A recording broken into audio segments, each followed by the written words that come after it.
Salut! Aujourd'hui à la Minute RH, on parle d'un sujet qui est super sexy, les politiques administratives et les politiques internes.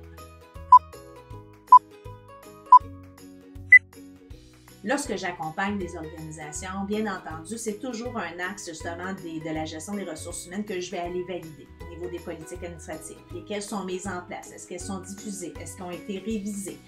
Qui est le porteur de cette politique-là dans l'organisation? Je sais que ce n'est pas une activité RH qui est super intéressante à faire, mais elle est vraiment importante parce que ça permet de clarifier les normes, les processus, les façons de fonctionner d'une organisation. Ça évite justement toute interprétation si elles sont bien rédigées et puis on s'assure aussi d'une équité au sein de nos équipes. Quand on parle par exemple de la gestion des heures travaillées ou du temps supplémentaire, si on n'a pas de politique claire, bien, chacun des gestionnaires pourrait gérer à sa façon puis ça pourrait créer des insatisfactions auprès des membres de l'équipe ou auprès d'individus dans l'organisation.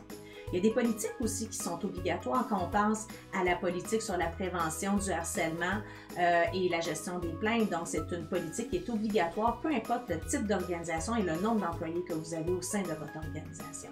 Ensuite de ça, si vous êtes une organisation où il y a beaucoup de télétravail, bien, une politique de télétravail, c'est super important au niveau des équipements informatiques, les heures travaillées, etc. Donc, c'est toutes des politiques qui peuvent être bien intéressantes, tout dépendamment de votre secteur d'activité. Donc, des fois, elles sont en place, on doit s'assurer de les réviser, mais on doit aussi s'assurer qu'elles sont disponibles et diffusées auprès de nos employés, les employés qui sont actifs et même les employés qui rentrent dans l'organisation. Donc, tu veux en savoir plus sur la gestion des politiques internes, des politiques administratives, bien, n'hésite pas à me contacter, ça va me faire plaisir de t'accompagner dans ce super dossier sexy-là et puis de réviser ou de voir qu'est-ce que tu as mis en place puis voir s'il y a des améliorations qui peuvent être effectuées. Donc, si ça t'intéresse, tu prends un rendez-vous avec moi puis on va prendre quelques minutes pour en discuter. À bientôt!